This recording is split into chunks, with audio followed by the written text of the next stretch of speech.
And jump in, Alexander, if I'm saying something that you feel is completely not fitting in with what... I concur.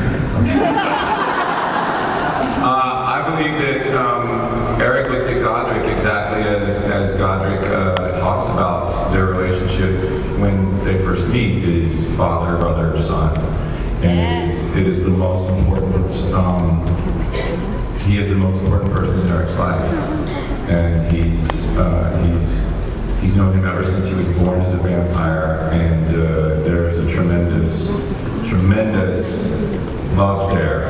I don't think it's romantic, but I also think it's probably the relationship, as somebody says in the show, the relationship between a vampire and his maker is something you can never understand. I think it's really, really, really incredibly deep. Yeah, and it's been a lot of fun shooting that and that whole part with the relationship between Eric and Godric, because up until that point, Eric is like an entrepreneur, and it's been strictly business, everything he does is for his own, he can always gain something from it, but it's been great to take it to kind of a personal level, and he's going to Dallas for love and nothing else. He's got nothing else to gain, and I've just loved being able to show that side of Eric. Great. Next question. Hello. This question is for the vampires on the panel. Has any of you ever experienced a fang malfunction?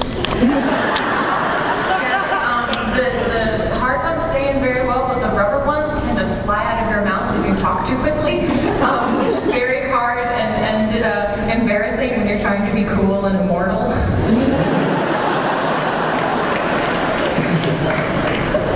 I spent most of the first season with two tiny little indents here because they're really sharp. And finally they made us the rubber ones because the other ones are so sharp. Yes, they are.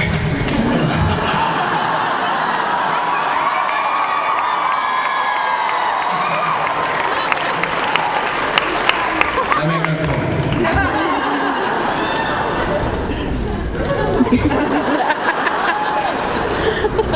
Okay, next question. My question, I guess, is for Alan. Are you going to keep Jessica as a rebellious teenager throughout the entire show, or are you going to make her grow up as the seasons go on?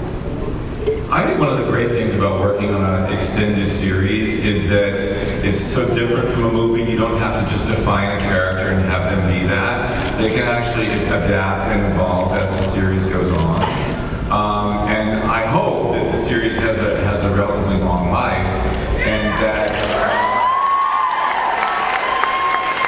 I personally find the idea of keeping anyone exactly what they are for the whole season not really interesting. So I think everybody's going to go through some changes. I mean, the changes have to be organic, and they can't come from left field. But I would say you can probably expect there to be evolution and change within the characters more than you can expect them to stay one way or the other. Okay, next. Hi, my question is for Deborah. I was just curious, is Jessica and Hoyt going to have a love interest?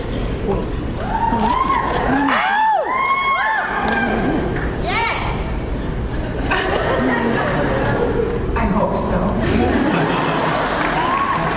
He's very cute and he's very nice to work with.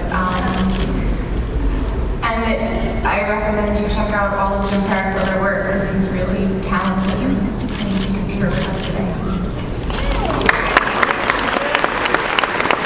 Next question.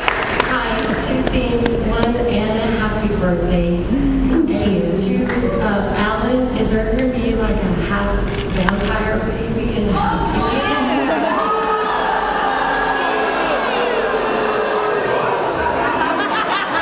A half vampire baby?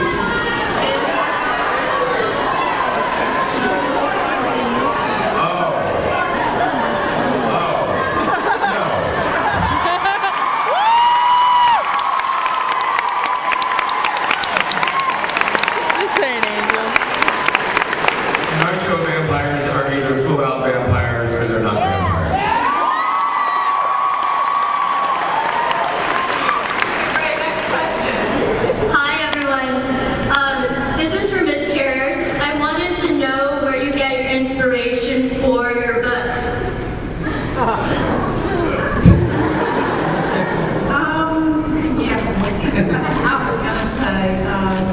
tabloids. Inspiration is a word I really don't trust. Writing is work, and what I do is work. It's a different kind of work. Some days I'm sick, I actually pull my own hair when I'm trying to make the ideas come, and you wouldn't want to be around me then. But it's work of a sort. It's just, it takes place mostly inside my head. I have a contract. My contract has a deadline. And if I sat around and waited for inspiration to come calling, my editor was here would be pretty mad at me. So I sit there and I just flex my fingers and I turn on my Word program and I just say, who's coming to Sydney's house today?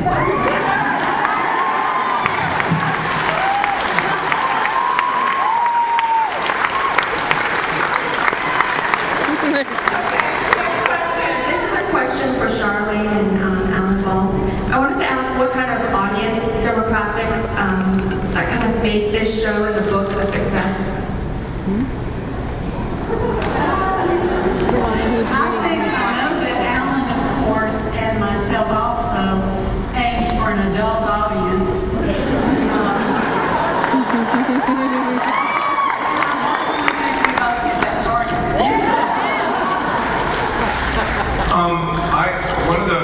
One of the great things when we first started doing the show is I heard from HBO that they had tested the pilot. This was after we were already in production, and they told me that it tested really, really high. It was that nothing had tested that high since the pilot of The Sopranos. And they said the women love the romance and the love story, and the men love the sex and violence.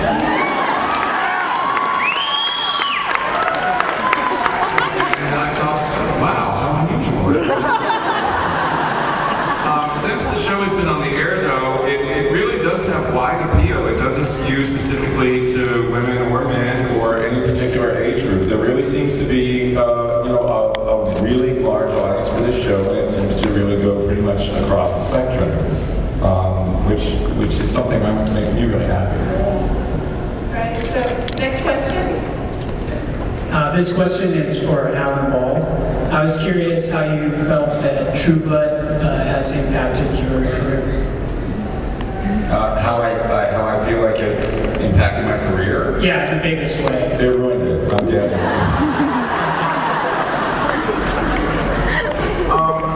It's been really positive for me. I tend to not really focus on those things. I can tell you this is the most fun I've ever had in a job. Working with such an amazing group of people who are so talented and such good people, and everybody is really on board and really has as much fun making the show as I think it is to watch it. I think that's pretty much the most one can hope for, and I feel like I'm the luckiest guy on earth. My question is for Ms. Charlene. I was wondering, how involved are you in the daily makings of the series? You know, we have a working relationship, Alan and I. I don't tell him how to make the show, and he does not tell me how to write the books.